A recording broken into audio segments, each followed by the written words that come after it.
Bonjour à tous, bienvenue sur la chaîne YouTube Le Prof de Maths. On se retrouve aujourd'hui pour un exercice de seconde mathématique qui fait référence au chapitre collinéarité de vecteurs. Donc sans plus tarder, on va lire ensemble l'énoncé. On nous dit quoi ici? On nous dit soit A de coordonnées 5, 12, B de coordonnées moins 3, 0, C de coordonnées moins 4, moins 5 et D de coordonnées 2, 4, 4 points du plan. On nous demande dans un premier temps de calculer les coordonnées du vecteur AB, ensuite de calculer les coordonnées du vecteur CD, ensuite on nous demande si les vecteurs AB et les vecteurs CD sont collinéaires. Est-ce qu'ils sont collinéaires? Et ensuite, on nous demande qu'en déduit-on pour les droites AB et CD. Donc je vous laisse 5 secondes pour faire pause sur la vidéo, essayez de résoudre l'exercice par vous-même, et on se retrouve juste après pour la correction. A tout de suite.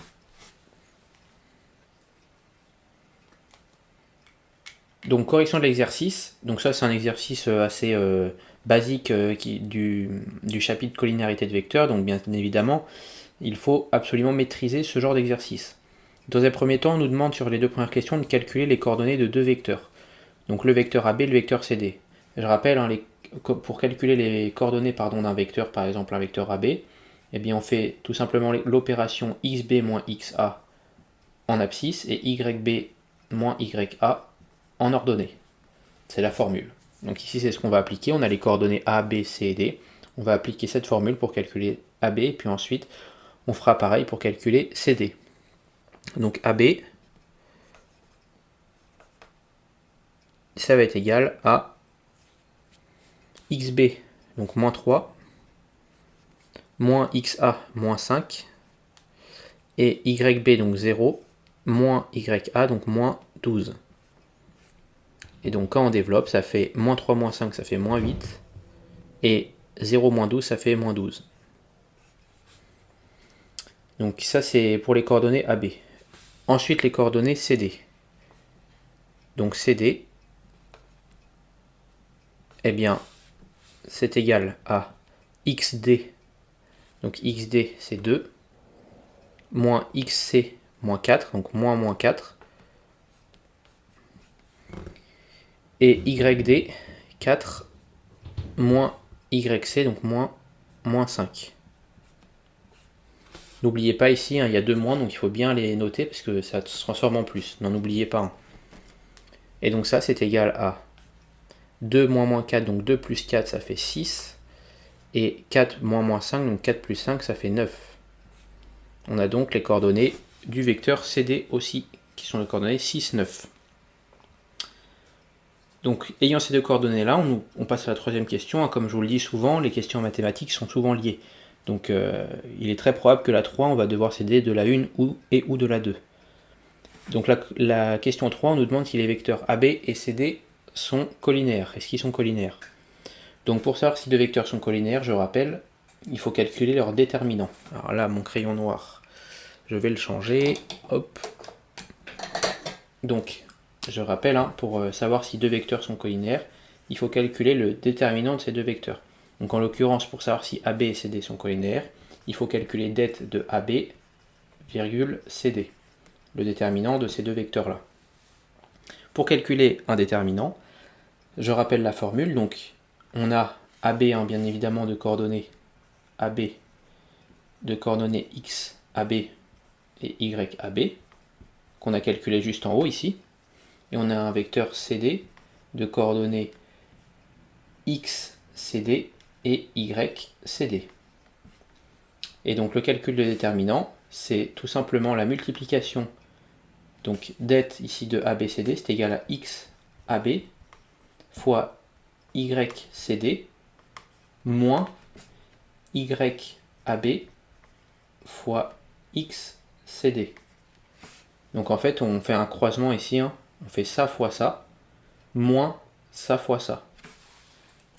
Donc XAB fois YCD moins YAB fois XCD. Et si ce déterminant, je vais écrire ici si det de AB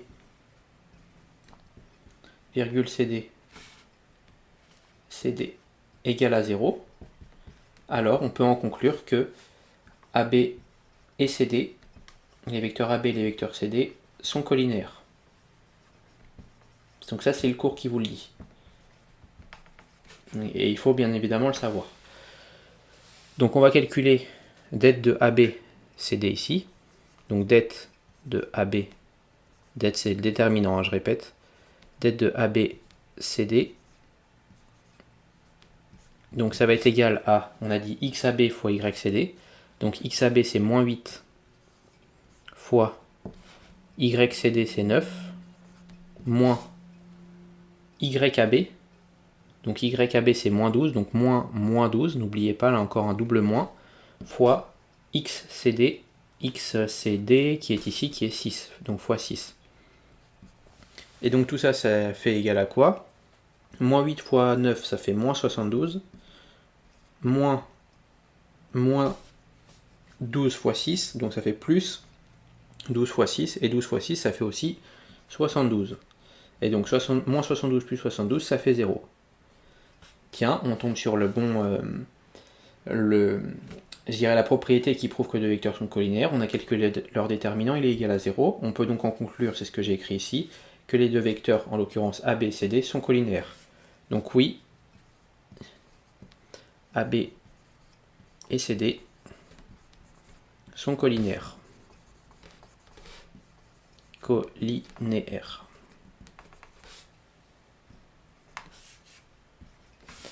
On n'oublie pas le S. Donc une fois prouvé ça, on nous pose la dernière question de l'exercice. Encore une fois, il y a sûrement un lien avec ce qui est écrit en haut. Qu'en déduit-on pour les droites AB et CD? Eh bien, ce qu'il faut savoir, c'est que quand deux vecteurs sont collinaires, ça veut dire que les droites qui passent par ces deux vecteurs sont forcément parallèles. Donc, ici, en ayant prouvé que les deux vecteurs AB et CD sont collinaires, eh bien les droites qui passent par ces vecteurs AB et CD sont forcément parallèles. Donc, on peut en déduire de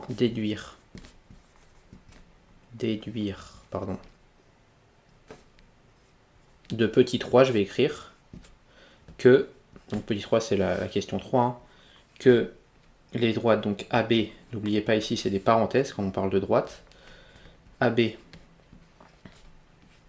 et CD, donc les droites AB et CD sont parallèles.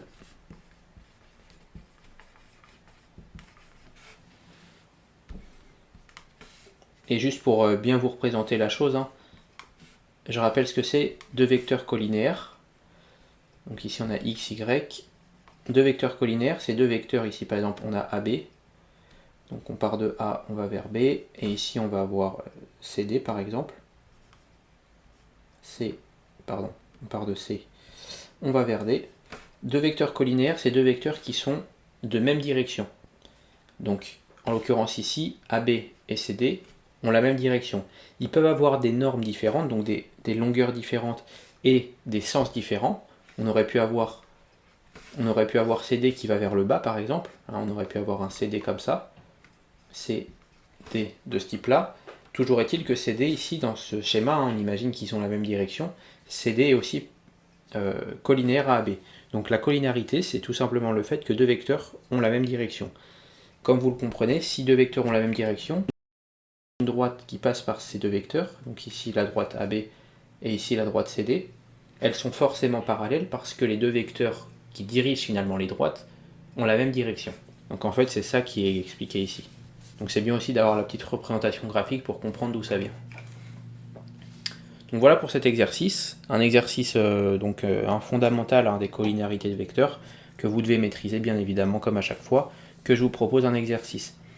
Si ça vous a plu et si vous souhaitez aller plus loin, quand vous êtes arrivé à la fin de la vidéo, je vous propose dans la description, premier lien, vous avez une formation de 4 vidéos offertes, donc 100% gratuite, où dans chacune de ces 4 vidéos, je vais reprendre un des chapitres du programme de seconde mathématiques, dans lesquels j'ai sélectionné un exercice de ce chapitre, un exercice fondamental, et donc c'est pareil, je vous propose donc l'énoncé, je vous propose de faire pause, et ensuite je vous explique la correction avec mes explications. Donc si vous voulez continuer à vous améliorer gratuitement, là en description, premier lien, vous avez les 4 vidéos offertes sur 4 chapitres que j'ai sélectionnés du programme, avec 4 exercices bien évidemment clés à maîtriser quand vous êtes en seconde. Et si vous souhaitez aller plus loin et vraiment avoir une formation complète en programme de seconde mathématiques, vous avez donc toujours en description sur mon site internet leprofdemath.com une formation complète sur le programme de seconde mathématiques, où là je reprends tous les chapitres. Donc en fait, elle se divise en 15 modules. Chacun des modules représente un chapitre du programme de seconde. Par exemple, collinéarité de vecteurs, c'est un des modules, un des 15 modules. Et dans chacun des modules, vous avez toujours le même format. La première vidéo qui est une vidéo qui vous résume le cours, qui vous parle des notions importantes. Donc je vous ai mâché le travail à ce niveau-là. Et ensuite, tout le reste des vidéos du module, c'est des exercices, parce que en mathématiques, si on veut s'améliorer, il faut surtout pratiquer. Donc c'est des exercices, on va vraiment dans le concret dans cette formation. Et donc ça se présente comme ça. J'ai sélectionné un maximum d'exercices par chapitre pour essayer de balayer un maximum le chapitre en question. Et dans chacun de ces exercices, vous avez donc l'énoncé comme on l'a vu ici. Et ensuite, je vous propose de faire pause et vous avez la correction avec mes explications par la suite. Donc n'hésitez pas si ça vous intéresse, c'est en description sur mon site internet leprofdemaths.com. Je vous remercie pour votre attention, je vous souhaite plein de réussite dans ce merveilleux monde que sont les mathématiques, et je vous dis à bientôt pour une prochaine vidéo. Salut à tous.